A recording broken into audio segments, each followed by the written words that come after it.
सूरजमल जी पहुंचे हैं रामायण से, उनका भी यहाँ पहुंचने पर बहुत बहुत स्वागत है। और देखपड़ से भी हमारे युवा सरपंच साथी मंच पर विराजमान है, उनका भी यहाँ पहुंचने पर बहुत बहुत हार्दिक स्वागत करते हैं, हार्दिक अभिनंदन करते हैं। और भी जितने मौजूद हैं आसपास के क्षेत्र से आए हैं, सभी का यहाँ पहुंचने पर बहुत बहुत स्वागत, बहुत बहुत आभार।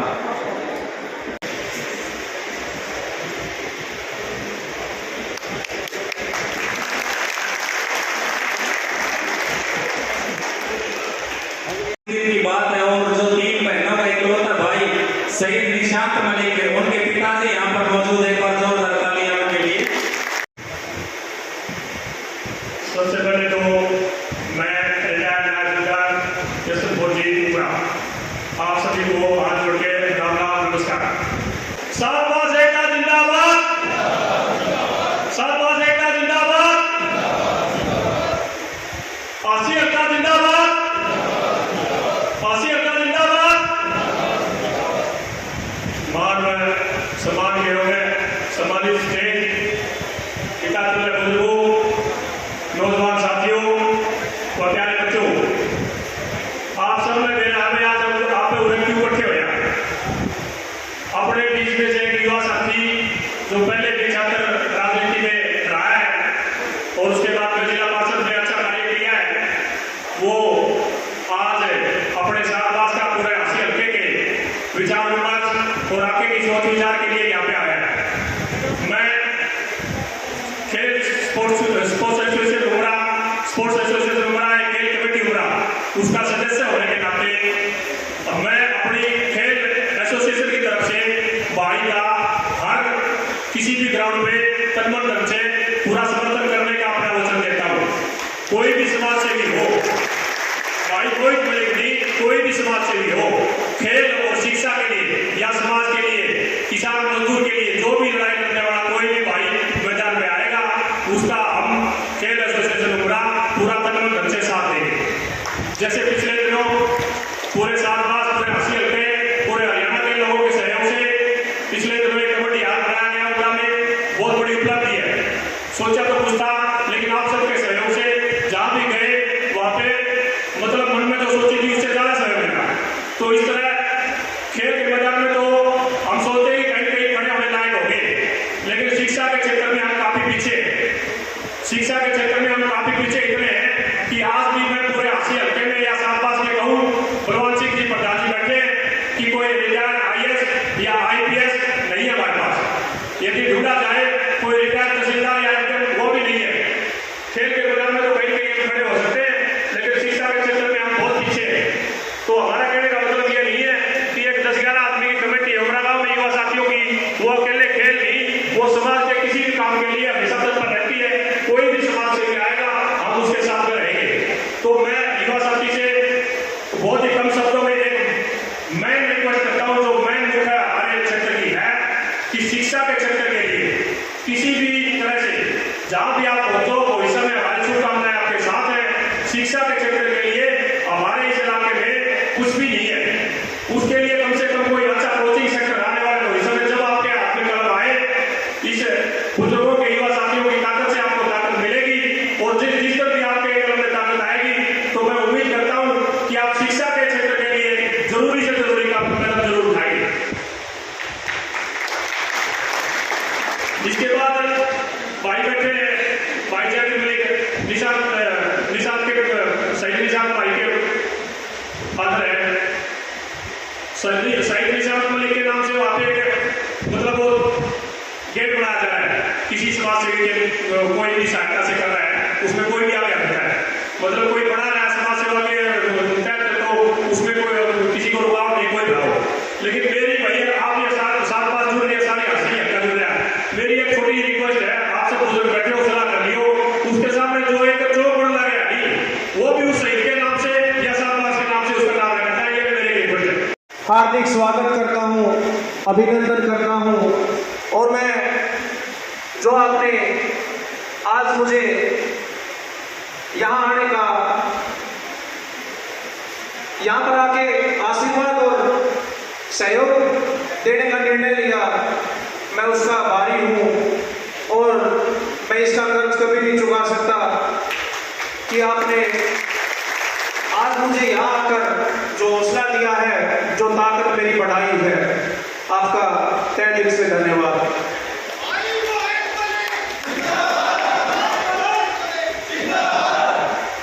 मैं शुरुआत करना चाहूंगा, तो मैं अपने बारे में थोड़ा आपको बताना चाहूंगा कि मेरे राजनीतिक जीवन का जो सफर है वो पंजाब यूनिवर्सिटी से शुरू होकर कहां तक और कैसे पहुंचा। मैं पंजाब यूनिवर्सिटी के डिग्री कॉलेज का छात्र रहा हूं। वहां 2016 में मैंने छात्र हितों की आवाज उठाते हुए छात्र संघ का चुनाव लड़ने का निर्णय लिया, और वहां छात्रों के सहयोग और समर्थन से मुझे विजयी होने का सौभाग्य प्राप्त हुआ। और उसके बाद लगातार छात्रों के हितों के लिए कार्य किए, छात्रों की आवाज उठाई, और फिर जननायक जनता पार्टी से भी मेरा नाता रहा। और 2019 का विधानसभा चुनाव हो या जीत का उपचुनाव हो, जो भी पार्टी ने उस टाइम मेरी जिम्मेदारी लगाई, मैंने उसका बखूबी निर्वाह किया। कोरोना के बाद वर्ष 2022 में जब जिला परिषद का चुनाव आया, तो मेरे मन में आया कि मैं जिला परिषद का चुनाव लड़ूंगा, तो मैंने मेरे गांव से सलाह मशवरा करके, विचार विमर्श करके, सबको इकट्ठा करके यह निर्णय किया कि मैं जिला परिषद का चुनाव लड़ूंगा, क्योंकि जो मेरे गांव ने मेरा साथ दिया और जो मेरे को आशीर्वाद और सहयोग दिया, और मैं आज जो इस मंच पे खड़ा हूं वो सिर्फ और सिर्फ मेरे गांव की बदौलत खड़ा हूं। अगर वो मुझे उस दिन मना कर देते तो मैं आज यहां खड़ा नहीं मिलता। उसके बाद जैसे जैसे जिन जिन गांव में गए, चाहे रामायण गांव हो, देपड़ हो, या जो भी हमारी 7 बास के या 11 गांव जो मेरे थे, वहां जो मेरे चाहने वाले थे या जो मेरे से प्रेम करते थे, उन लोगों ने मेरा साथ और सहयोग दिया और बड़े बुजुर्गों ने आशीर्वाद देने का काम किया।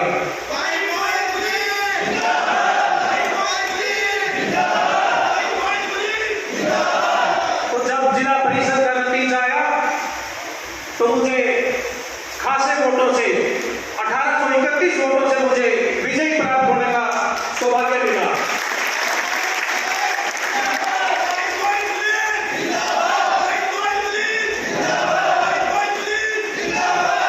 मैं कोई राजनीतिक राजघराने से नहीं हूं,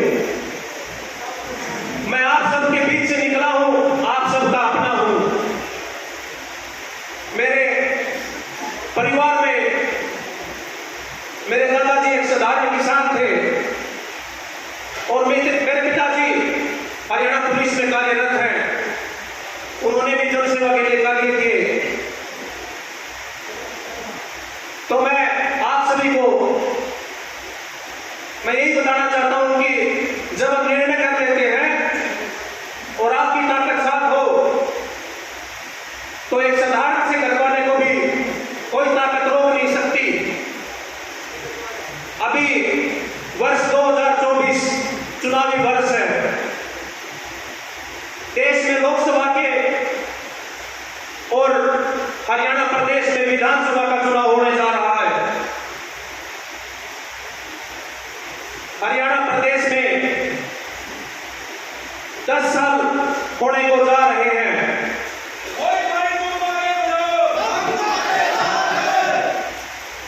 9.5 साल की बीजेपी की सरकार के बाद जो आज हरियाणा प्रदेश की दुर्दशा है वह किसी से छिपी नहीं है। मेरा रुझान राजनीति की तरफ नहीं, जनसेवा की तरफ है।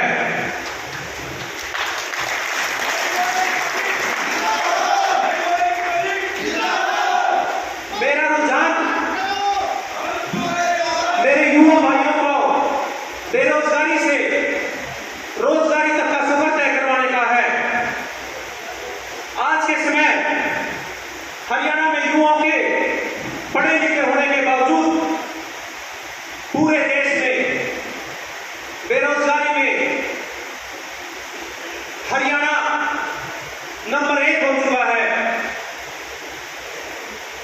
हमारे युवा भाई बेरोजगारी का सामना करते हुए, मैं किसी को टारगेट नहीं कर रहा हूं, मैं बताना चाहता हूं कि हमारे युवा भाई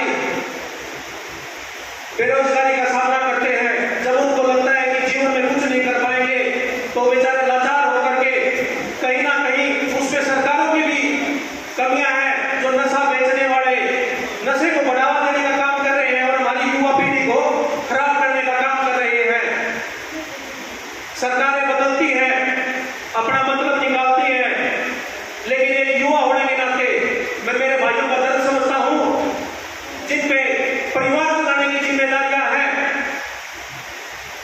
लेकिन 10 साल की बीजेपी सरकार के बाद आज वो नौकरियों से वंचित हैं।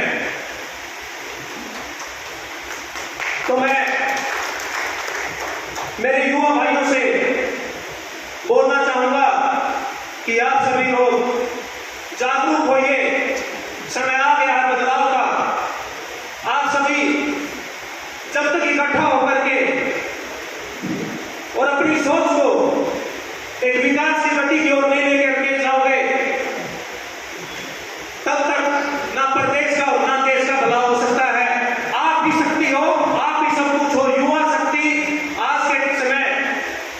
हमारे देश के जो लीडर हैं या भारतीय जनता पार्टी के जो कैबिनेट के मिनिस्टर्स हैं जो बाहर जाते हैं तो बाहर दूसरे देशों में बोलते हैं कि हमारा देश में जो युवा शक्ति है वो किसी देश के पास नहीं है।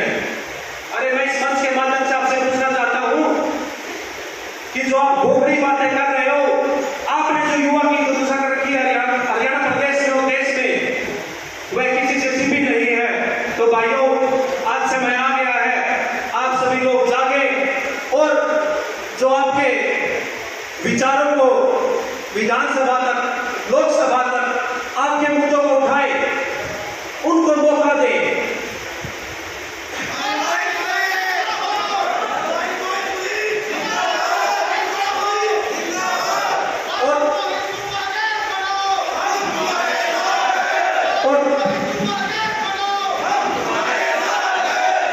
और बीजेपी सरकार ट्रांसपेरेंसी की बात करती है, बिना खर्ची पर्ची की बात करती है, मेरिट की बात करती है। अरे मैं आपसे पूछना चाहता हूं, ट्रांसपेरेंसी और बिना खर्ची पर्ची तो तब होगी नहीं जब आपने किसी ने रोजगार दिया होगा, किसी को आपने। सभी युवा ऐसे घूम रहे हैं, किसी को रोजगार देने का आपने काम नहीं किया। आज आप इलेक्शन का माहौल देख रहे हैं तो ये एडवर्टीजमेंट लगा रहे हैं अखबारों में, 6000 पुलिस की भर्तियां निकाल दी कि युवा थोड़ा लोभ में आए और हमारे को वोट करने का कार्य करें। लेकिन आज का युवा समझदार, और जब ठोकर खा चुका है तो उसको इतनी समझ आ चुकी है कि कौन अपना है और कौन पराया है।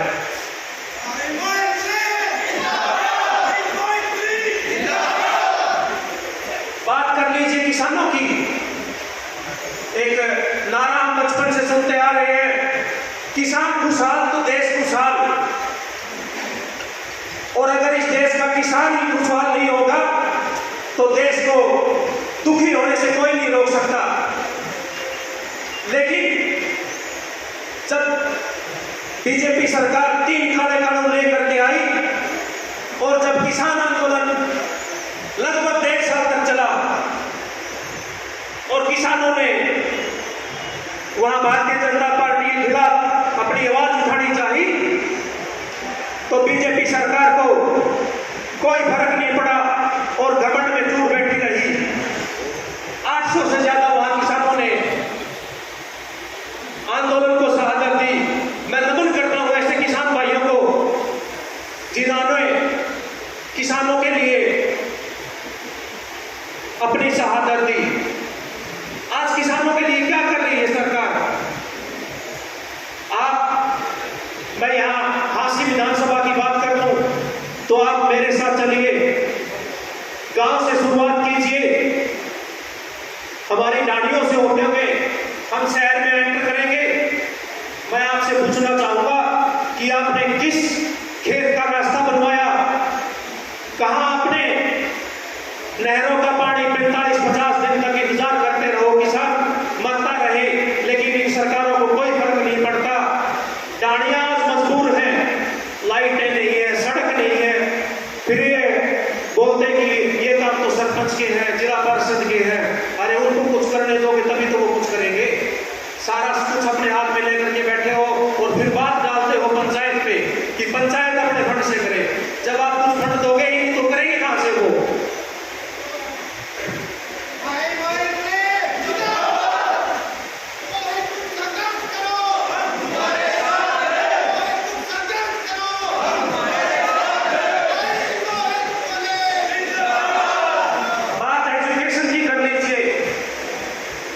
शिक्षा व्यवस्था आज जो हरियाणा प्रदेश की है, सरकारी स्कूलों को ताला लगाने का कार्य किया जा रहा है, शिक्षकों की भर्ती नहीं की जा रही। और जो माहौल आज के समय सरकारी स्कूलों का है, सरकार उसको अनदेखा करती जा रही है। जब एक गरीब परिवार और किसान परिवार अपने बच्चे की पढ़ाई लिखाई के लिए इतना ध्यान दे रहा है, पैसे खर्च कर रहा है, कर्ज उठा रहा है, प्राइवेट स्कूलों को फीस दे रहा है, जब उनको पढ़ाई का महत्व समझ आ रहा है तो सरकार को क्यों नहीं समझ में आ रहा कि युवा को आज के टाइम सबसे ज्यादा जरूरत है तो वो शिक्षा की है। तो मैं मंच के माध्यम से सिर्फ झूठे वादे कर करके आपके वोटों को ठगने का काम कर रही है और धरातल पे कुछ नहीं है। यहाँ फांसी में बैठे लोगों को कोई पाकिस्तान के नजारे दिखाते हैं, लेकिन लोगों को उनके बाहर की घर की सड़क या उनकी नालियां, खेतों के रास्ते वो भी नहीं दिखने देती, क्योंकि आज के टाइम पे जो मीडिया, जिसको यूं कह लीजिए, मैंने तो न्यूज चैनल से सुना कि गोदी मीडिया, क्योंकि वो मुद्दों की बात ही नहीं कर रहे, किसी को कुछ दिखाना ही नहीं चाहते। हार्दिक स्वागत करता हूं, अभिनंदन करता हूं, और मैं जो आपने आज मुझे यहाँ आने का, यहाँ पर आके आशीर्वाद और सहयोग देने का निर्णय लिया, मैं उसका आभारी हूँ और मैं इसका कर्ज कभी नहीं चुका सकता कि आपने आज मुझे यहाँ आकर जो हौसला दिया है, जो ताकत मेरी बढ़ाई है। आपका तहे दिल से धन्यवाद।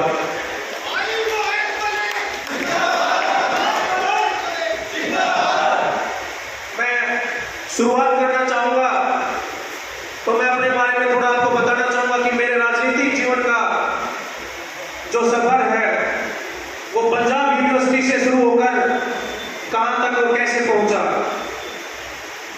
मैं पंजाब यूनिवर्सिटी के डिग्री कॉलेज का छात्र रहा हूं। वहां 2016 में मैंने छात्र हितों की आवाज उठाते हुए छात्र संघ का चुनाव लड़ने का निर्णय लिया और वहां छात्रों के सहयोग और समर्थन से मुझे विजयी होने का सौभाग्य प्राप्त हुआ। और उसके बाद लगातार छात्रों के हितों के लिए कार्य किए, छात्रों की आवाज उठाई, और फिर जननायक जनता पार्टी से भी मेरा नाता रहा। और 2019 का विधानसभा चुनाव हो या जीत का उपचुनाव हो, जो भी पार्टी ने उस टाइम मेरी जिम्मेदारी लगाई, मैंने उसका बखूबी निर्वाह किया। कोरोना के बाद वर्ष 2022 में जब जिला परिषद का चुनाव आया तो मेरे मन में आया कि मैं जिला परिषद का चुनाव लड़ूंगा। तो मैंने मेरे गांव से सलाह मशवरा करके, विचार विमर्श करके, सबको इकट्ठा करके यह निर्णय किया कि मैं जिला परिषद का चुनाव लड़ूंगा, क्योंकि जो मेरे गांव ने मेरा साथ दिया और जो मेरे को आशीर्वाद और सहयोग दिया, और मैं आज जो इस मंच पे खड़ा हूं वो सिर्फ और सिर्फ मेरे गांव की बदौलत खड़ा हूं। अगर वो मुझे उस दिन मना कर देते तो मैं आज यहां खड़ा नहीं मिलता। उसके बाद जैसे जैसे जिन जिन गांव में गए, चाहे रामायण गांव हो, देपड़ हो, या जो भी हमारी 7 पास के या 11 गांव जो मेरे थे, वहां जो मेरे चाहने वाले थे या जो मेरे से प्रेम करते थे, उन लोगों ने मेरा साथ और सहयोग दिया और बड़े बुजुर्गों ने आशीर्वाद देने का काम किया।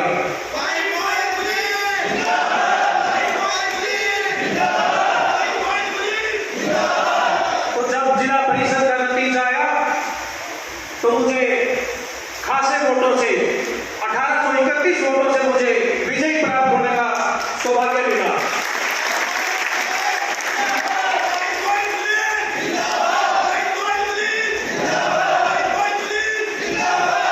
मैं कोई राजनीतिक राजघराने से नहीं हूं, मैं आप सबके बीच से निकला हूं, आप सबका अपना हूं। मेरे परिवार में मेरे दादाजी एक साधारण किसान थे और मेरे पिताजी हरियाणा पुलिस में कार्यरत हैं। उन्होंने भी जनसेवा के लिए कार्य किए। तो मैं आप सभी को मैं यही बताना चाहता हूं कि जब आप निर्णय कर लेते हैं और आपकी ताकत साथ हो तो एक साधारण से घर वाले को भी कोई ताकत रोक नहीं सकती। अभी वर्ष 2024 चुनावी वर्ष है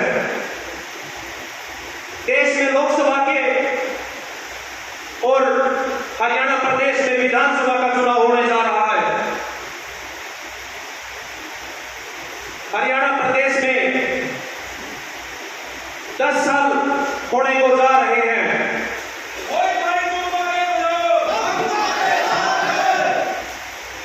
9.5 साल की बीजेपी की सरकार के बाद जो आज हरियाणा प्रदेश की दुर्दशा है वह किसी से छिपी नहीं है।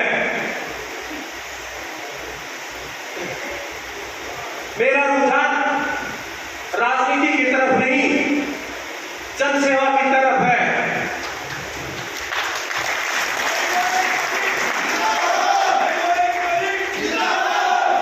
मेरा रुझान मेरे युवा भाइयों को बेरोजगारी से रोजगारी तक का सफर तय करवाने का है। आज के समय हरियाणा में युवाओं के पढ़े लिखे होने के बावजूद पूरे देश में बेरोजगारी में हरियाणा नंबर 1 हो चुका है।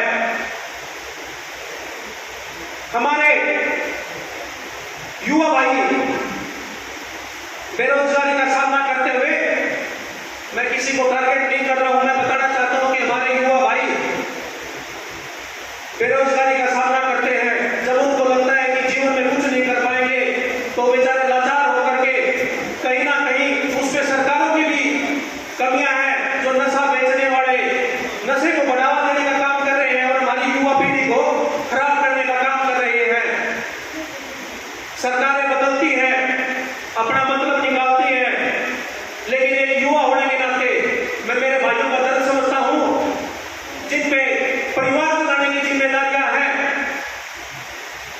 लेकिन 10 साल की बीजेपी सरकार के बाद आज वो नौकरियों से वंचित हैं। तो मैं मेरे युवा भाइयों से बोलना चाहूंगा कि आप सभी लोग जागरूक होइए, समय आ गया है बदलाव का। आप सभी जब तक इकट्ठा होकर के और अपनी सोच को एक विकास की गति की ओर नहीं लेकर के जाओगे, तब तक ना प्रदेश का और ना देश का भला हो सकता है। आप भी शक्ति हो, आप भी सब कुछ हो, युवा शक्ति। आज के समय हमारे देश के जो लीडर हैं या भारतीय जनता पार्टी के जो कैबिनेट के मिनिस्टर्स हैं, जो बाहर जाते हैं तो बाहर दूसरे देशों में बोलते हैं कि हमारा देश में जो युवा शक्ति है वो किसी देश के पास नहीं है।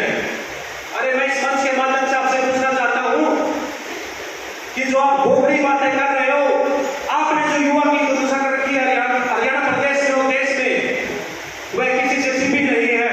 तो भाइयों, आज समय आ गया है, आप सभी लोग जागे और जो आपके विचारों को विधानसभा तक, लोकसभा तक आपके मुद्दों को उठाए, उनको मौका दें।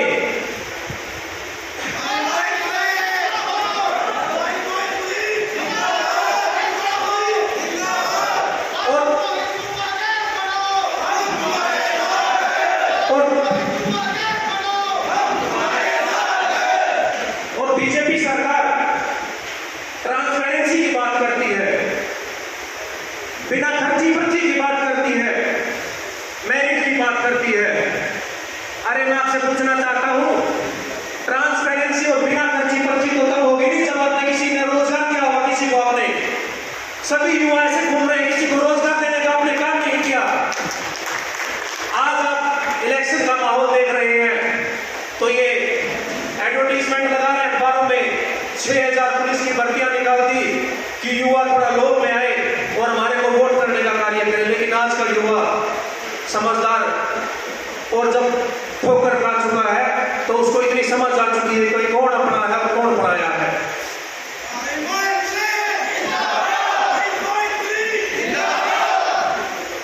बात कर लीजिए किसानों की। एक नारा हम बचपन से सुनते आ रहे हैं, किसान खुशहाल तो देश खुशहाल। और अगर इस देश का किसान ही खुशहाल नहीं होगा तो देश को दुखी होने से कोई नहीं रोक सकता। लेकिन जब बीजेपी सरकार 3 काले कानून लेकर के आई और जब किसान आंदोलन लगभग 1.5 साल तक चला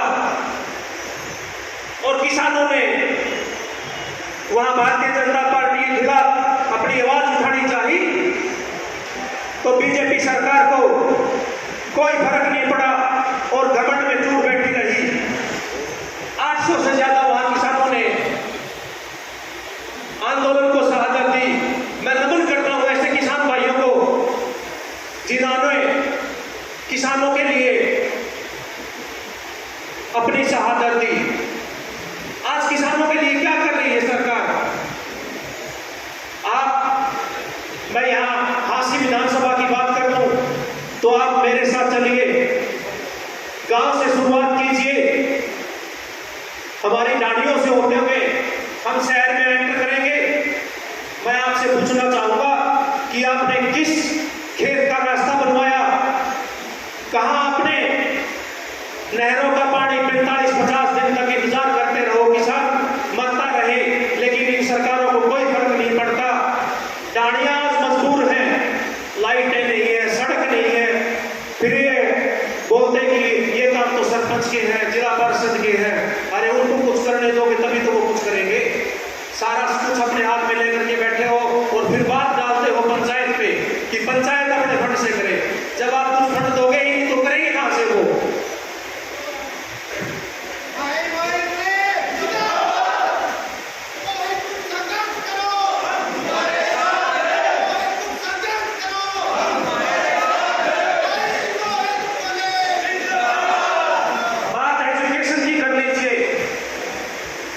शिक्षा व्यवस्था आज जो हरियाणा प्रदेश की है, सरकारी स्कूलों को ताला लगाने का कार्य किया जा रहा है, शिक्षकों की भर्ती नहीं की जा रही और जो माहौल आज के समय सरकारी स्कूलों का है, सरकार उसको अनदेखा करती जा रही है।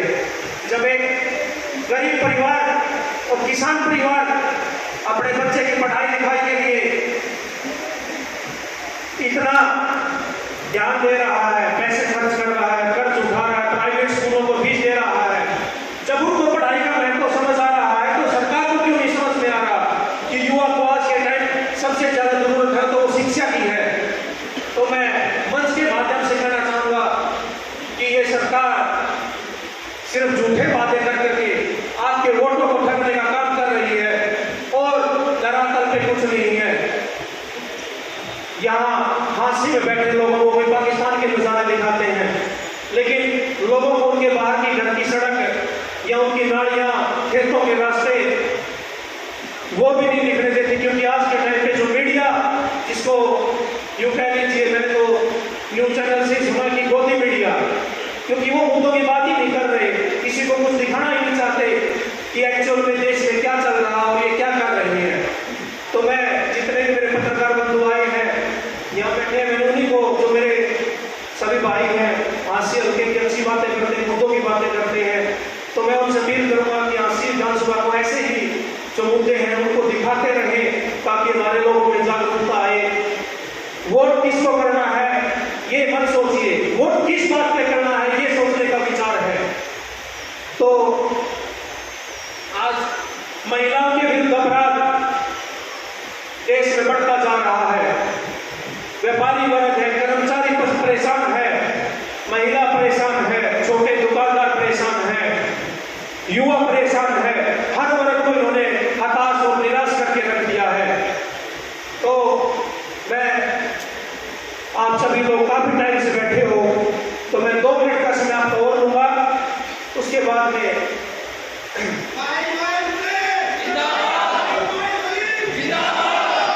बड़ी शर्मनाक विडंबना है,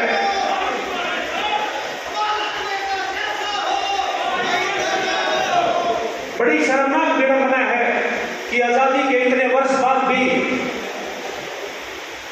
हम उन्हीं बातों पे वोट कर रहे हैं और ये लोग वोट मांग रहे हैं कि उनके घरानों ने किसी टाइम पे कोई अच्छे कार्य किए थे।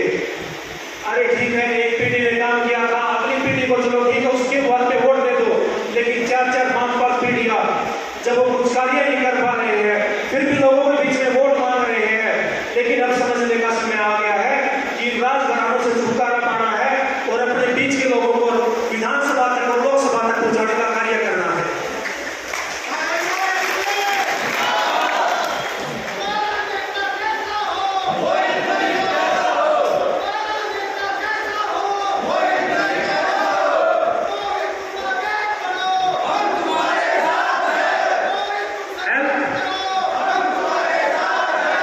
मैं मुद्दों पे इसलिए बात कर रहा हूं कि हम सभी को पता होना चाहिए कि हमारे बीच में क्या क्या समस्याएं हैं। हम सुनते भी हैं, लेकिन मेरा फर्ज है। आज स्वास्थ्य को देख लीजिए, हमारे ज्यादा दूर नहीं है आसरी का सरकारी अस्पताल। आप जाके देख लीजिए हिसार का अस्पताल या किसी भी प्रदेश के हॉस्पिटल में चले जाइए, जो जर्जर हालत में ये अस्पताल है। किसी का गरीब का किसी का ब्योत नहीं है बेचारे का, अगर उसके पास इलाज कराने के पैसे नहीं है तो वो बीमारी से मर सकता है, लेकिन उसको अच्छा इलाज उपलब्ध नहीं है। ये है बीजेपी सरकार के कार्य। तो आप सभी को आज जागने की जरूरत है, आप सभी को आज उठने की जरूरत है और आप सभी को सोचने की जरूरत है कि कौन हमारा भला चाहता है, कौन हमारी आवाज उठा सकता है और कौन विधानसभा में हास्य क्षेत्र को सुधारने की बात कर सकता है।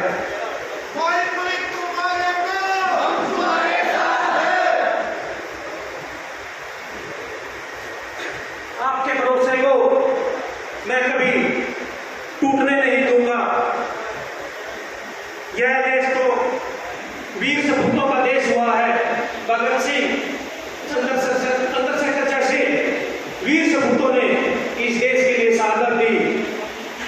तो मैं मेरे युवा भाइयों से अपील करना चाहूंगा, आपसे इसलिए उम्मीद है कि आप पढ़ो लिखो और जो निकम्मी सरकारें हैं इनके खिलाफ अगर आवाज उठाने का कोई कार्य कर सकता है तो मेरे युवा भाई कर सकते हैं। आप आगे बढ़ो, अपने आदर्श बनाओ, अपने आदर्शों में शहीद भगत सिंह को देखो कि उन्होंने देश के लिए कितनी छोटी उम्र में क्या किया। मैं ज्यादा लंबा ना खिंचता हुआ मैं आप सभी को अंत में यही बोलना चाहूंगा कि मेरा निर्णय जो यहाँ बैठे मेरे बुजुर्ग, मेरे युवा साथी, आप सभी लोग करोगे कि मुझे आगे क्या करना चाहिए। हाँ, यहाँ सभी बैठे हुए उनको लगता है मेरे पास फोन भी आए कि मैं तो सोच रखा होगा, मतलब बातें हैं हर किसी के, मेरे मन में भी विचार आता है किस पार्टी में जाऊँ ना जाऊँ। लेकिन अगर आप मेरे को ये बोलोगे कि बेटा तू हुए रहे तो मैं भी ठीक हूँ, और जात को बोलोगे तू आगे बढ़, अंतर कर हाँ, लेकिन मेरे बता भी ना कुछ होगी।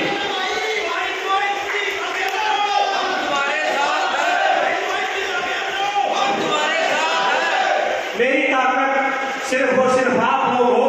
आप लोगों की बदौलत मैं आज यहाँ खड़ा हूँ।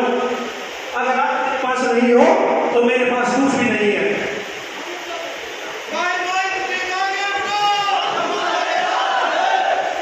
तो अंत में मैं मेरे सभी बुजुर्गों का, युवा साथियों का और पत्रकार बंधुओं का यहाँ पहुंचने पर तहे दिल से धन्यवाद करता हूँ। अब आगे का निर्णय आप जैसा चाहो, या कोई भाई कुछ बोलना चाहता है तो मंच आपके सामने है, लेकिन मैं निर्णय आपके हिसाब से ही लूंगा। ऐसा नहीं है कि मैं पटका पहन के आपके बीच में आ नहीं सकता था कि आप मेरे अपने हो, लेकिन नहीं, आपका सहयोग और आपका समर्थन और आपके आशीर्वाद के बिना मेरे पास, मैं आपको बार बार बोल रहा हूँ, कुछ भी नहीं है। आपका बहुत बहुत धन्यवाद।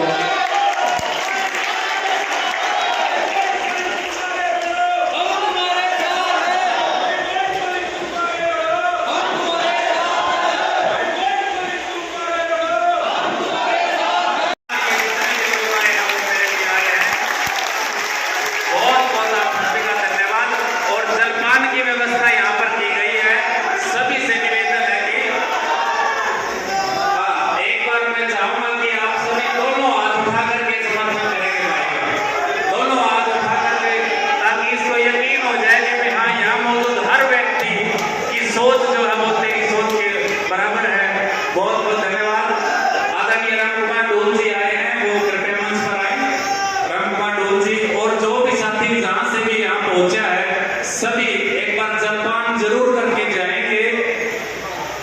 धन्यवाद के लिए मैं मेरे अंकल जी करसन मलिक जी अगर यहाँ मौजूद हो तो 1 मिनट के लिए वहाँ आए और सभी यहाँ पहुंचे, इनका धन्यवाद जरूर करेंगे। आदरणीय करसन मलिक जी। सबने सुन लिया होगा, मैं दोबारा